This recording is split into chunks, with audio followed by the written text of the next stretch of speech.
মানুষের সুখও স্থায়ী হয় না দুনিয়ায়, মানুষের দুঃখ স্থায়ী হয়। কোনো সুখ মানুষের স্বাভাবিক ধারায় চলে না, কোনো দুঃখ মানুষের স্বাভাবিক ধারায় দুনিয়ায় চলে না। এখানে আলো তো অন্ধকার, এখানে রোদ তো আবার বৃষ্টি, এখানে রাত তো আবার দিন, এখানে সকাল তো আবার দুপুর, এখানে দুপুর তো আবার বিকাল, এখানে বিকাল তো আবার রাত। এটাই দুনিয়া, ঠিক কিনা বলেন না কেন? এখানে এই হাসে, এই কান, এই খুব মজা করে খায়, একটু পরে আবার পেটের ব্যথায় কাতরায়। এই দুনিয়া। দুনিয়া আল্লাহ তাআলা এভাবেই সাজিয়েছেন, সুখ আর দুঃখের মিশ্রণ। আমরা ছোটবেলায় বাংলা বইতে পড়ছি, মেঘ দেখে তুই করিস নে ভয়, আড়ালে তার সূর্য হাসে। তার মানে অন্ধকার দেখে, পেরেশানি দেখে, অস্থিরতা দেখে হতাশ হইও না, একটু পরেই তোমার জন্য সুখ আনন্দ আসতেছে। ইন্না মাআল উসরি ইউসরা। আল্লাহ তাআলা বলছে, বান্দা আমি যদি কোনো কিছু কঠিন বিপদে দেই তো শোনো, একটু পরে আবার সহজতা আরামও দেব, আরামও দেব। এজন্য দুনিয়া দিল লাগানোর জায়গা না, দুনিয়া নিয়েই শুধু তৃপ্ত হ। ওই ছেলে কথা বলবা না,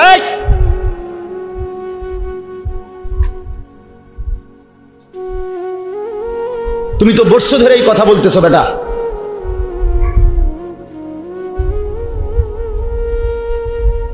অসুবিধা হইলে বাইরে ঘুরো, খিচুড়ির টাইমে আইসো।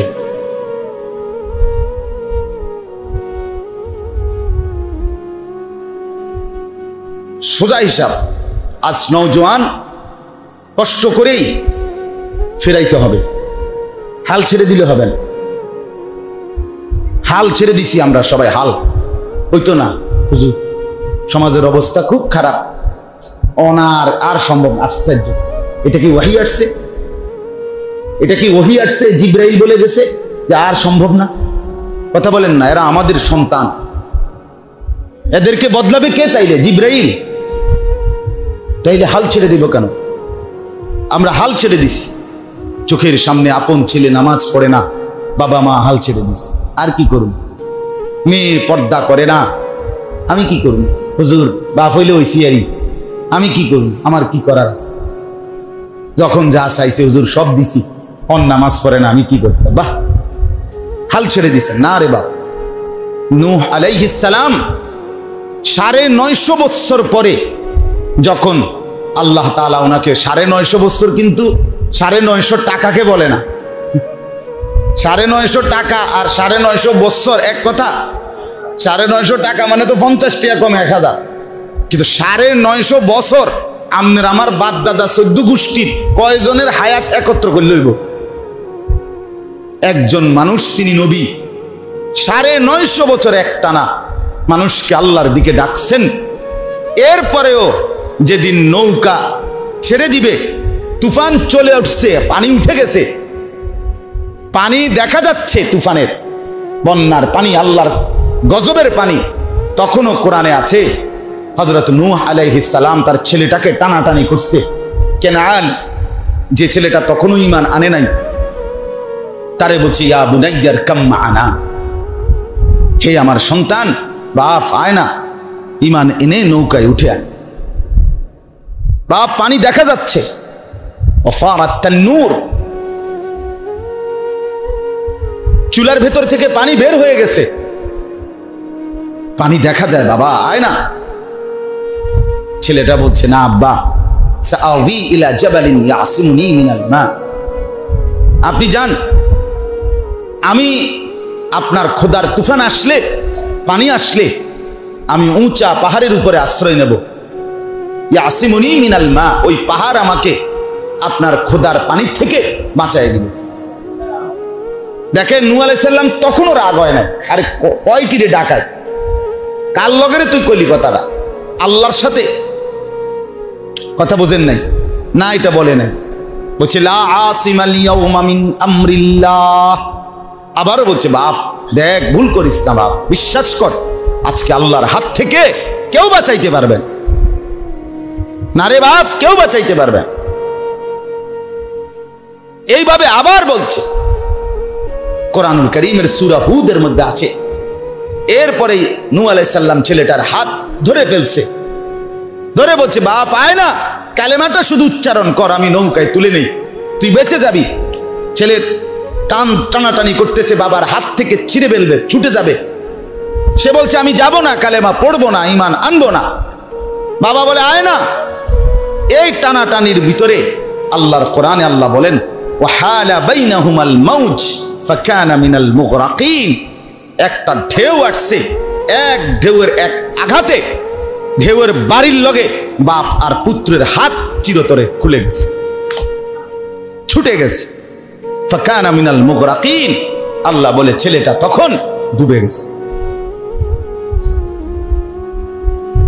তখনও এবার শুনেন, আর তো ছেলে নাই, ছেলে তো ডুবে যায়, হাত থেকেও ছুটে গেছে, পানি ঢেউ তাকে ভিতরে ঢুকে এলাইছে। এবারও নূহ আলাইহিস সালাম বাবা এইবার আবার আল্লাহর কাছে দুই হাত তুলছে, ইন্না ইবনি মিন আহলি রব্বি ইন্না ইবনি মিন আহলি। আল্লাহ, এটা আমার ছেলে, আমার পরিবার, আমার বংশ, আমার রক্ত, এটা আমার আহাল।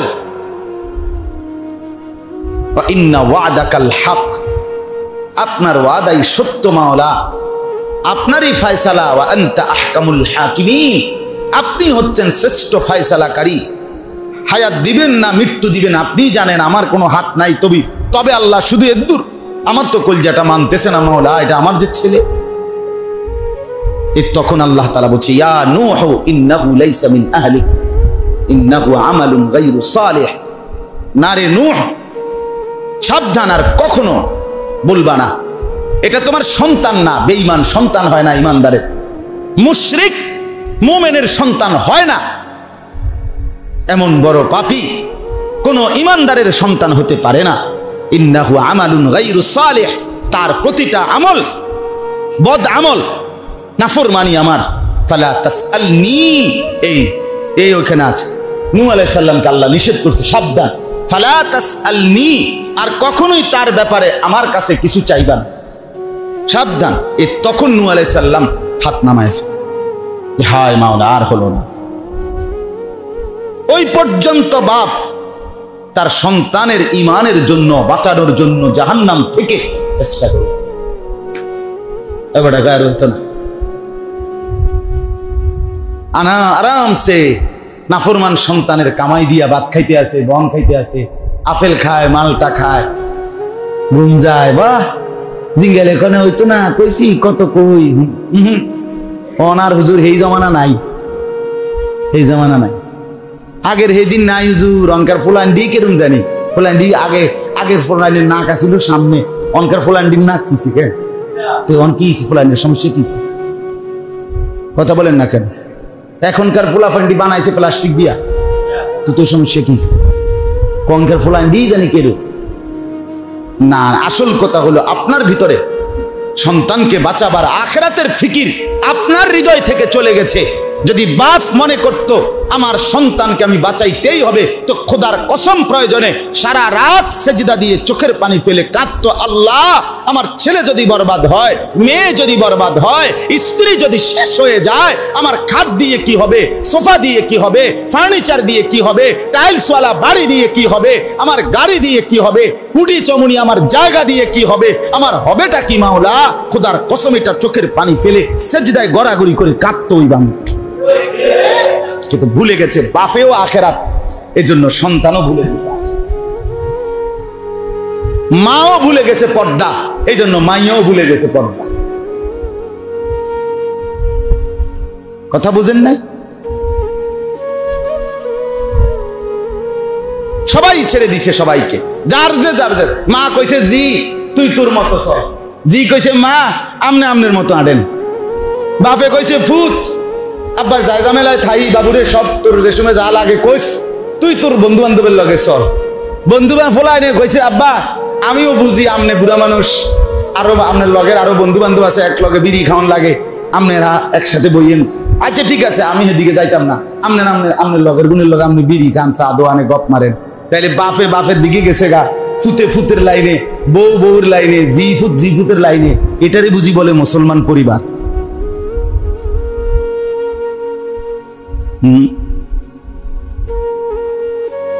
হাদিসের মধ্যে আছে হযরত ওমর রাদিয়াল্লাহু তাআলা আনহু, সাইয়্যিদুনা ওমর মধ্যরাতে মানে মাঝরাতে তাহাজ্জুদের নামাজের জন্য উঠতেন।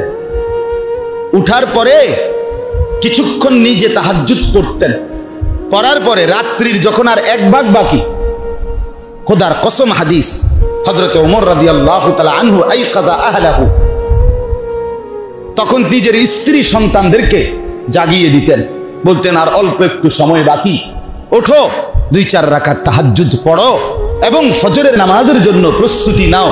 আর স্ত্রী সন্তানের কাছে এই আয়াত পড়তেন, হাদিসে আছে, তিনি বলতেন, আল্লাহ বলছে ওয়ামুর আহলাকা বিসসালাহ ওয়াসতাবির আলাইহা, হে নবী আপনি আপনার পরিবারের সদস্যদেরকে নামাজের হুকুম করেন এবং আপনি নিজেও মজবুতভাবে নামাজ পড়েন। হযরত ওমর বলেন, দেখো বিবি বাচ্চারা, শুধু আল্লাহর কোরআনের এই হুকুম মানার জন্য আমি তোমাদেরকে উঠিয়ে দিচ্ছি।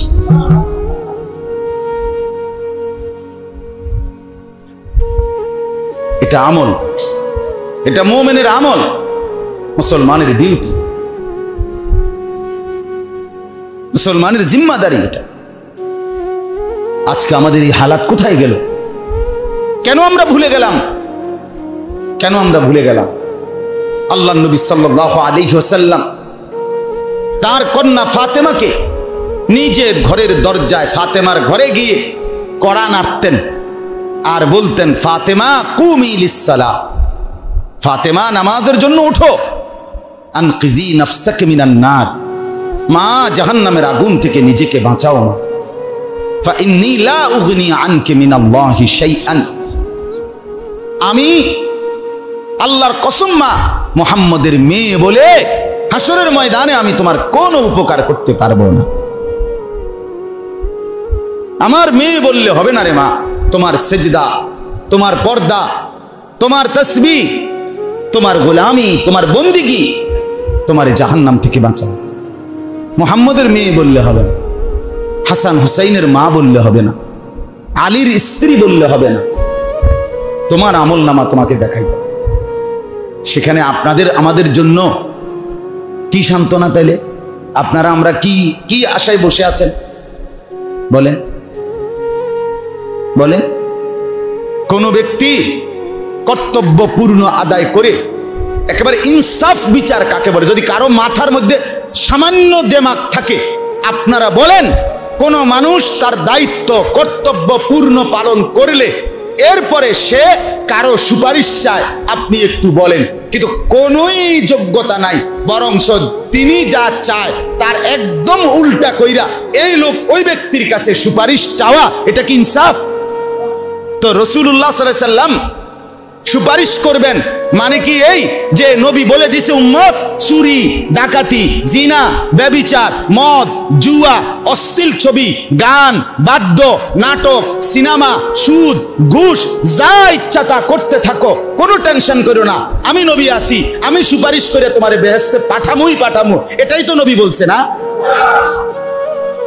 সুপারিশের মানে এই তো না? বলেন একজন মুসলমান বলেন, আপনার বিবেক কি বলে? এই কথার অর্থ এই আপনি আপনার সব নাফরমানি করতেই থাকবেন?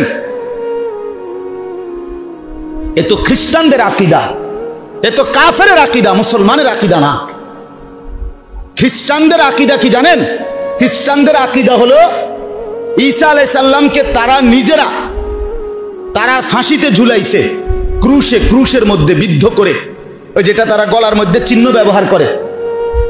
কেন? তাদের ধর্মের বক্তব্য এটা যে আমাদের ঈসা উনি তো আল্লাহর পুত্র, উনি নিজে আমগরে বলছে তোমরা আমাকে ফাঁসিতে ঝুলায় দাও, দিলে তোমাদের সমস্ত কিয়ামত পর্যন্ত তোমাদের বংশধরদের সমস্ত পাপ আমি কাঁধে তুলে নিলাম, আমি আমার পিতার সাথে সেটা বুঝবো, তোমরা কোনো চিন্তা করবা না। খোদার কসম এটা খ্রিস্টানদের বিষয়, তোমরা কোনো টেনশন করবে না। আজকে আমরা ডুল্লা ডুল্লা ডুল্লা ডুল্লা গজল গায়, ডুল্লা ডুল্লা লড়ে, কি রঙে বাহ। সুন্নাতের কোনো অনুসরণ নাই, ইত্তেবা নাই। দাড়ি কোথায়, টুপি কোথায়, মিসওয়াক কোথায়, দস্তরখান কোথায়, হালাল উপার্জন কোথায়, স্ত্রীর পর্দা কোথায়, ছেলের নামাজ কোথায়, মেয়ের নামাজ কোথায়, চরিত্রের পবিত্রতা কোথায়। 30 বছর ঘরে টেলিভিশন চলতেছে, নাচতেছে, গাইতেছে, বিবি বাচ্চা, নাটক, সিনেমা, নর্তকী, জিনা, ব্যভিচারের দৃশ্য দেখতেছে, নিজেও ভিন নারী দেখতেছে, বিড়ি সিগারেট খাইতেছে, কেউ মদ জুয়া খাইতেছে। এরপরে উনি শুধুই কেবল নবী সুপারিশ করবে, নবীর আশেক দাবি করলে, নিজের মুখ দিয়া বললে নবী প্রেমিক, এতেই উনি জান্নাতে চলে যাবে। বিষয়টা এতটাই সস্তা হয়ে গেল? এটাই ইনসাফ? আল্লাহ আমাদেরকে বিবেক দান করে। আপনাদের বিবেকের কাছে বলুন, আজ একদিন 2 দিন না, না হলেও আজকে 15 থেকে 16 বৎসরের বেশি হবে আমি আপনাদের গ্রামে আসছি। তো এরকম হবে না? এরকম হবে, হ্যাঁ, আমার হিসাবে এরকম হবে। এই মাদ্রাসার শুরু থেকে আমি আসছি, আরো আগ থেকে। আমার শায়েখ আরিফ বিল্লাহ হাকিমুন নফস আল্লামা মুফতি মুশতাকুন নবী কাসেমি হযরত দামাত বারাকাতুহুম যে বছর প্রথমে আসছিলেন, তখন আমি আসছি সোনাকান্দা থেকে মাহফিলে আসছি। এখানে ওই দোতলার মধ্যে ছোট্ট কামরাটার মধ্যে মিম্বরের উপরে হযরতের সাথে আমি বসছি, কথা বলছি। এখানে কোনা দিয়া, খুব কোনখান দিয়ে জানি মাহফিল হয়েছিল এদিক দিয়ে, সেই থেকে আসছি। হ্যাঁ, আমি হুজুর এই যে আপনার কথা এসে জিজ্ঞাসা করছি, হুজুর আসেনি ভালো? শামসুল হক সাহেব আমার কলিগ ছিলেন, আমার ইন্তেকাল করছে যখন, আমি তখনই শুনছি। ওনার নাতি তো আমার মাদ্রাসায় পড়ে। মৌলানা হারুন সাহেবের কথা জিজ্ঞাসা করছি, আপনারা বললাম না, এসেই বলছি যে উনি আসেনি ভালো। আমি তো চিনি আলহামদুলিল্লাহ, নামে নামেও অনেককে চিনি। এই জন্য বাপ, ধোকা না খাই, প্রতারিত না হই, নিজেরে বরবাদ না করি।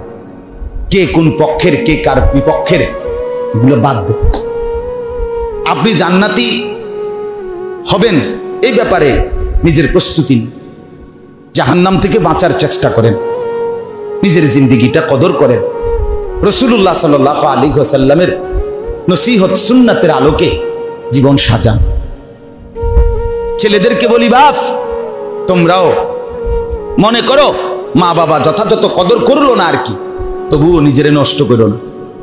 কেউ কিছু বললো না রে বাপ, মনে করো এই সমাজের কেউ তোমারে বাধা দিয়ে পারলো না আর কি, কিন্তু এরপরেও মনে রাখো তুমি এমন এক সত্তার কাছে ফিরবে যে সত্তা তোমার উপরে তার পূর্ণ শাস্তি প্রয়োগ করবে। আল্লাহু আজিজুন যুনতিকাম। আল্লাহ বলেন, আমি কিন্তু একদিকে যেমন রহমান রহিম, আমি কিন্তু আরেক দিকে প্রচন্ড শক্তিশালী এবং প্রতিশোধ গ্রহণকারী। যুনতিকাম, আমি প্রতিশোধ গ্রহণকারী। ফাআনযারতুকুম নারান তালাজ্জা। আল্লাহ বলে, বান্দা, এই বান্দা, আমি হুজুর দিয়া না, আমি ড্রাইভার দিয়া না, হেল্পার দিয়া বলি নাই, আমি নিজে তোমাদেরকে জাহান্নামের লেলিহান আগুনের ভয় আমি আল্লাহ দেখাচ্ছি। আমার কথা ফেলে দিও না। কোরআনের আয়াত। ফাআনযারতুকুম নারান তালাজ্জা। রব্বুল আলামিন বলেন, আমি নিজে ভয় দেখাইলাম, আমি। খামখেয়ালি করো না বান্দা। লাহুম মিন ফাওকিহিম যুলালুম মিনান নার ওয়া মিন তাহতিহিম যুলাল। রব্বুল আলামিন বলেন, বান্দা তুমি নাফরমানি করলে যেই জাহান্নামে ঢুকানো হবে, সেই জাহান্নামের আগুন কেমন হবে বান্দা, আমি আল্লাহ তোমাকে বলছি শোনো। আল্লাহ নিজে বলে, বান্দা ইন্না লিল্লাহি ওয়া ইন্না ইলাইহি রাজিউন, লা হাওলা ওয়ালা কুওয়াতা ইল্লা বিল্লাহ। اللهم صل على محمد النبي وآله وسلم تسليما لا حول ولا قوة বলেন আলহামদুলিল্লাহ। তো আল্লাহ তাআলা বলেন, নাফরমান বান্দাকে যখন জাহান্নামে ঢুকানো হবে কেমন হবে আগুন, আল্লাহ তাআলা নিজে বলতেছেন, লাহুম মিন ফাওকিহিম যুলাল। ওই নাফরমানের মাথার উপরে আগুন, মেঘের চাকা যেরকম সাদা সাদা চাকা থাকে, বরফের চাকা বড়, এরকম মেঘের আবরণ যেভাবে, আল্লাহ বলেন নাফরমান পাপীর মাথার উপরে আগুনের আবরণ এভাবে দেওয়া হবে। অমিন তাহতিহিম যুলাল, সাথে সাথে পায়ের নিচেও জাহান্নামের আগুন এভাবে মেঘের চাকার মতো, বরফের চাকার মতো আবরণ দেওয়া হবে। এই দুই আগুনের মাঝখানে জাহান্নামী নাফরমানকে ঢুকানো। বলেন আপনার আমার হালাত কি হবে?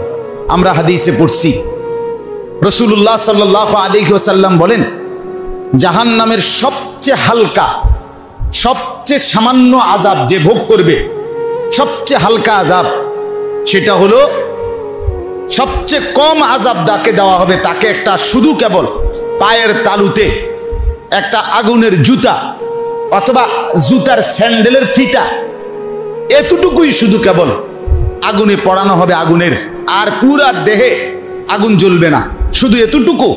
আল্লাহ রাসূল সাল্লাল্লাহু আলাইহি ওয়াসাল্লাম বলেন, আল্লাহর কসম উম্মত, ওই পায়ের তলার সেই জুতাটা আগুনের অথবা ফিতাটার আগুনের গরমে ওই জাহান্নামীর মাথার মগজ টকবক করে ফুটতে থাকে।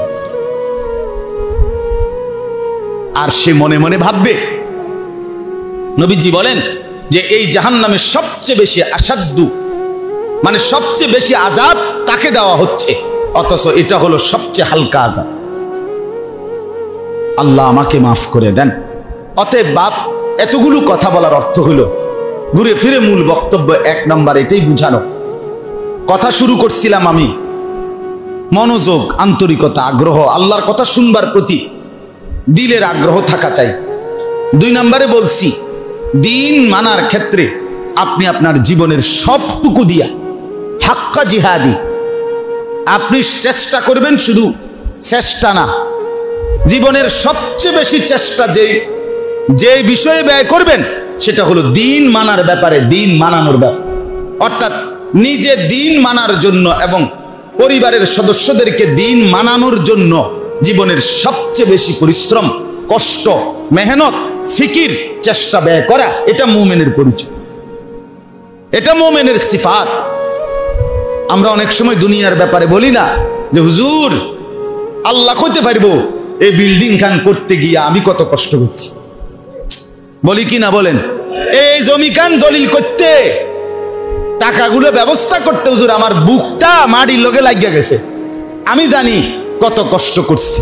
তার মানে নিজের খুব কষ্টের কথা নিজে স্মরণ করে, ঠিক কিনা বলেন? কিন্তু সেটা তো জমির ব্যাপারে বললেন।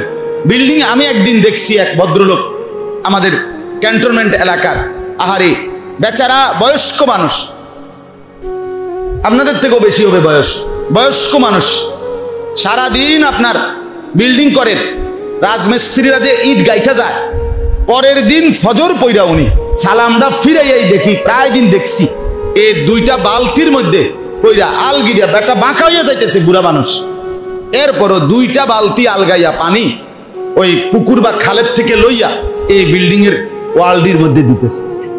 এই লোক আগামী আরো 100 বছর বাঁচবে, এই জন্যই তো করতেছে না। তার জন্য সন্তানাদির জন্য তার ফিকির, সন্তানাদি একটু আরামে থাকবে, বিল্ডিংটা মজবুত হবে। তাহলে যে মানুষটা 70 বছর বয়সেও সন্তানের আরামের জন্য এত বড় ত্যাগ স্বীকার করছে, সেই মানুষটা যখন চোখের সামনে দেখবে সন্তান জাহান্নামের আগুনে জ্বলতেছে, কেমনে সহ্য করবে বলেন? কেমনে সহ্য করবে? আল্লাহ আমাদেরকে বুঝ দান করে। এজন্য যার বিবেক, আমি আগেই বলে নিছি, আল্লাহ কোরআনুল কারীমে বলছে কালিলাম মা তাশকুরুন, আল্লাহর কৃতজ্ঞতা আদায় করে অল্প, কালিলাম মা তাযাক্কারুন, আল্লাহ কোরআনে বলছে উপদেশ গ্রহণ করে অল্প, আল্লাহর কথা শুনে কম, নাফরমানি করে বেশি। ওয়ালা তাজিদু আকসারাহুম শাকিরিন, অধিকাংশই অকৃতজ্ঞ। এই জন্য অল্প কিছুর মধ্যে আপনি থাকেন, নিজে নিজে নিয়ত করেন 10-এর যে গতি আমার সেই গতি, এডি বলবেন না। গ্যারাম পুরা গ্যারাম এই লাইনে এইদিকে আমি আর একজনে কি করবো, না না মিয়া, পুরা বাসের যদি 50 জন যাত্রীও অ্যাক্সিডেন্ট করে মরে যায়, আর ওই একজন ব্যক্তি যদি বুঝে আমি বাঁচতে পারবো, তাইলে সে কি বলে যে না 50 জন যেহেতু মরে গেছে, আমি আর একজন বাচ্চা কি লাভ, আমিও মরে যাই। এই তো কথা। সে একা হলেও কি করে, তাইলে আপনি বাঁচার চেষ্টা করবেন না? আপনি চেষ্টা করবেন না? এখন কি করবো হুজুর, যুগে খারাপ, সময়ে খারাপ, অনকার এলাকায় খারাপ। না না না, এই সমস্ত ফাজিলি কথা, এই সমস্ত বাজে কথা বলে কোনো লাভ নাই। এখন সময় খারাপ না, সময় আগের মতোই। এখনো 7 দিনে সপ্তাহ হয়, আগেও 7 দিনেই কি হইতো, এখনো 12 মাসে বছর হয়, এখনো 12 মাসেই কি হয়, বছর হয়। অতএব সময় কিচ্ছু হয় নাই, সময় বদলায় নাই, জামানা বদলায় নাই, যুগ বদলায় নাই, আপনার আমার খাচ্চত বদলাইছে। আপনি আগের থেকে বেশি খারাপ হয়ে গেছেন, সেটা বলে। দুনিয়ার লোভ বেড়ে গেছে, সম্পদের লোভ বেড়ে গেছে, চরিত্রহীনতা বেড়ে গেছে। বুড়া বয়সেও আপনার টেলিভিশনের মধ্যে নর্তকী দেখা, নাচ গান দেখা, এই শরম আপনার আসে নাই। আপনি এত বড় বেহায়া কেমনে হইলেন? আপনি কি লেগে জামানারে দোষ দেন? কথা বলেন না কেন? হ্যাঁ, অভ্যাস খারাপ আমনেরে না, সময়ে কি কামড়াইছে আমনেরে? আমনেরে যুগে কামড়াইছে কোথায়? অহন কি দুপুরে সন্ধ্যা হয়ে যায় নাকি? কত সময় কিছে? কথা বলেন না। অহন কি 3টা বাজে মাগরিবের আযান দেয়? কোথায় অসুবিধা কি জানেন? লা তাসুব্বুদ দাহর। আল্লাহ নবী সাল্লাল্লাহু আলাইহি ওয়াসাল্লাম বলেন, তোমরা সময়কে গালি দিও না। সময় আল্লাহ পর বদলায়। আল্লাহ বলেন সময় আমার হাতে। ইউকাল্লিবুল্লাহুল লাইলা ওয়ান নাহার। আল্লাহ তাআলা রাত্র দিন বদলায়। এজন্য আজকে এই কথাগুলোর পরে এবার আমি শুধু আপনাদেরকে 6টা আমলের কথা বলবো, অল্প কথায়। এই 6টা আমল শুধু আপনাদের কাছে শোনাবো, এরপরে আমার কথা শেষ। 6টা আমল হলো এই। কোরআনুল কারীমের 29 পারায়, কোরআনুল কারীমের 73 নম্বর সূরা, সূরা মুজাম্মিল। এই সূরার প্রথম 10টি আয়াত আমি শুরুতে তেলাওয়াত করেছিলাম। এই 10 আয়াতের বিস্তারিত তাফসীর করার উদ্দেশ্যে না, বরং এই 10টি আয়াতে আল্লাহ তাআলা ইসলামের প্রাথমিক যুগে নবীজি এবং নবীজির সাহাবী সমস্ত ইমানদার মুমিনদের জন্য, এবারে শুধু ছবি উড়ায় মোবাইল,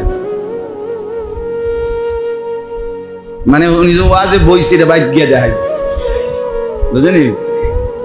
অবেডিত হয়তো কইবো আও বুঝছি কোনা হয়তো ঘুরাইয়া করছো, তখন কইবো যে দেখো এই ডাইরেক্ট সাপ, এই সামনের দরজাটা বরাবর আমি বলছি। এবার বিশ্বাস হয়েছে? এবারে কইবো হ্যাঁ না এখন বিশ্বাস হয়েছে।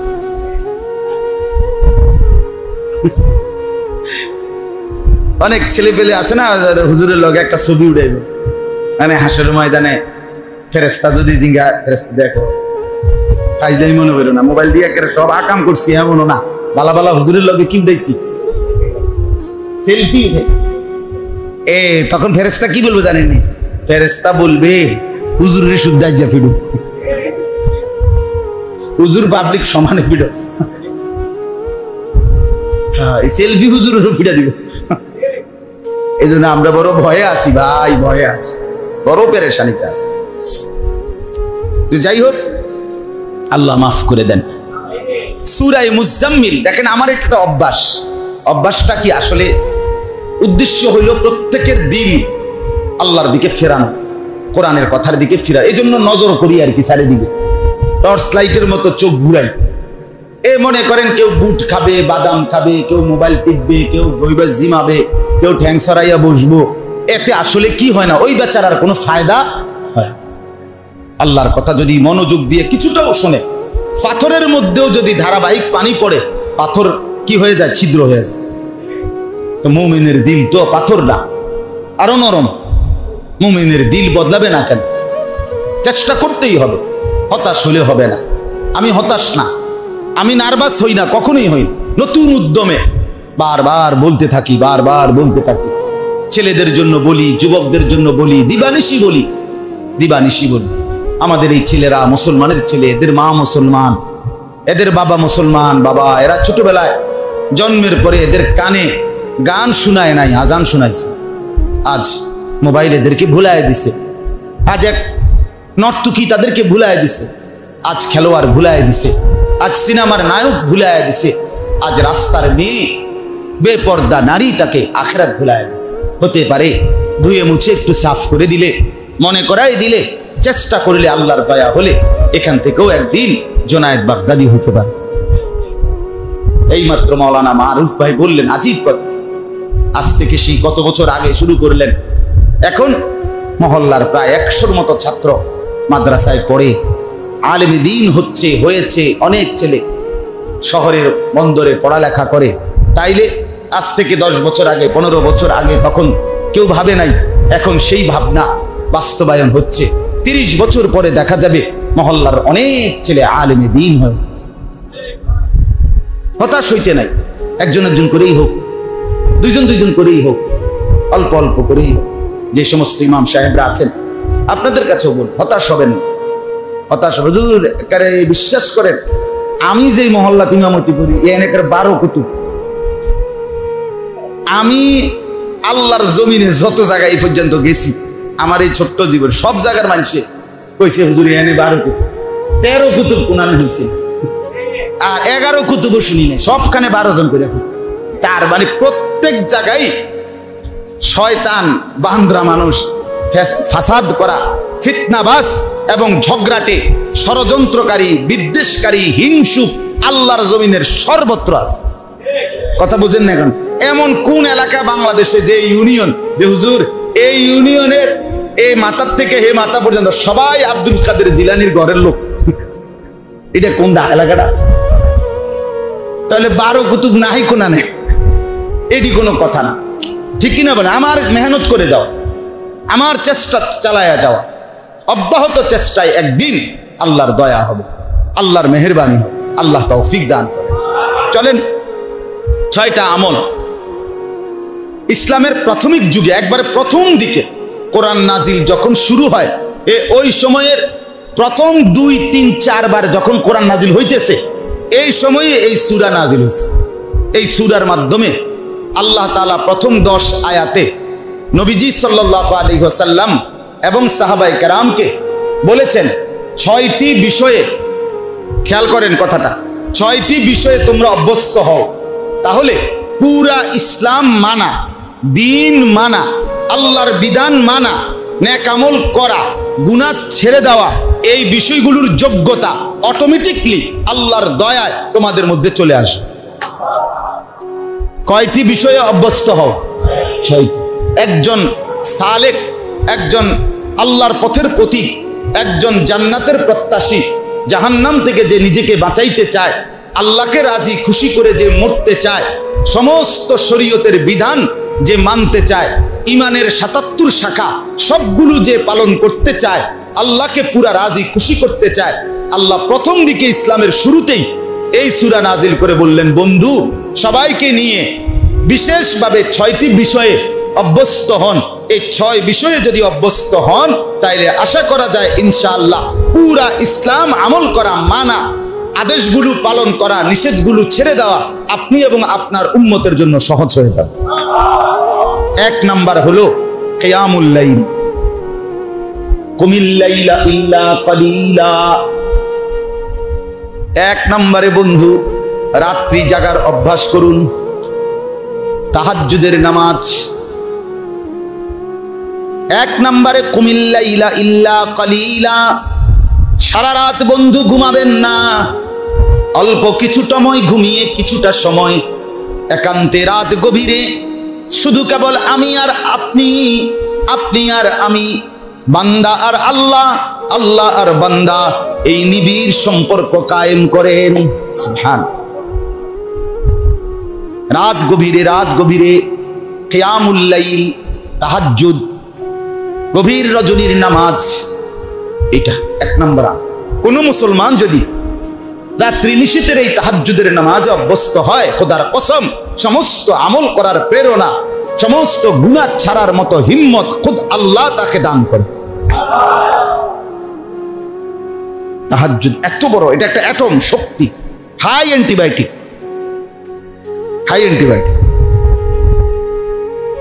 কার্যকর একটি শক্তি তাহাজ্জুদের নামাজ। আল্লাহ নবী সাল্লাল্লাহু আলাইহি ওয়াসাল্লাম বলেন, আলাইকুম বিকিয়ামিল লাইল, আমার উম্মত সর্বদাই রাত্রি জাগা তাহাজ্জুদের নামাজকে মজবুতভাবে ধরো। কেন? ফাইন্নাহু দাবুস সালিহিনা ক্বাবলাকুম, তোমাদের পূর্বে আদম থেকে যত নেককার লোক ছিল, সমস্ত নবী আউলিয়া আতকিয়া, সমস্ত নেক বান্দাদের চিরাচরিত অভ্যাস ছিল, সমস্ত নবী আউলিয়া তাহাজ্জুদ নামাজে অভ্যস্ত। 2, অহুয়া কুরবাতুন লাকুম ইলা রাব্বিকুম, এই তাহাজ্জুদ তোমাদেরকে তোমাদের রব আল্লাহর একদম ঘনিষ্ঠ বানিয়ে দেয়। 3, ওয়া মাগফিরাতুন লিস-সাইয়্যাত, তোমাদের সমস্ত গুনাহ এই তাহাজ্জুদ নামাজ মিটিয়ে দেয়, মোচন করে দেয়। 4, ওয়া মানহাতুন আনিল ইসমি, তোমাদেরকে সমস্ত গুনাহ থেকে এই তাহাজ্জুদ নামাজ বিরত থাকতে সাহায্য করে। এই 1 নম্বর আমল, রাত জাগা, রাত জাগা, রাত্রি জেগে তাহাজ্জুদের নামাজ পড়ো। কমপক্ষে যদি ঘুমের থেকে উঠা রাতের 3টা 3:30 যদি কোনোভাবে নাই পারেন, ঘুম যাওয়ার আগেই 4 রাকাত নামাজ পড়ো। আল্লাহ তাআলা এর বরকতে আপনার জীবন সাজিয়ে, হিম্মত আসবে, ইমানের শক্তি আসবে, আমলের নূর আসবে, আখিরাতের ফিকির আসবে, চেহারা নূরানি হবে, অন্তর আলোকিত হবে, শুধু নেক করতেই মন চাইবে, শুধু গুনাহ ছাড়তেই মন চাইবে।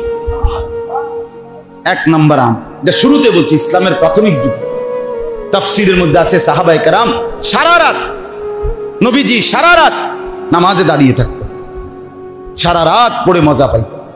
এই জন্য 1 নাম্বার, অনেক ব্যাখ্যা আছে, আমি শুধু সংক্ষেপে বললাম 1 নাম্বার আমল।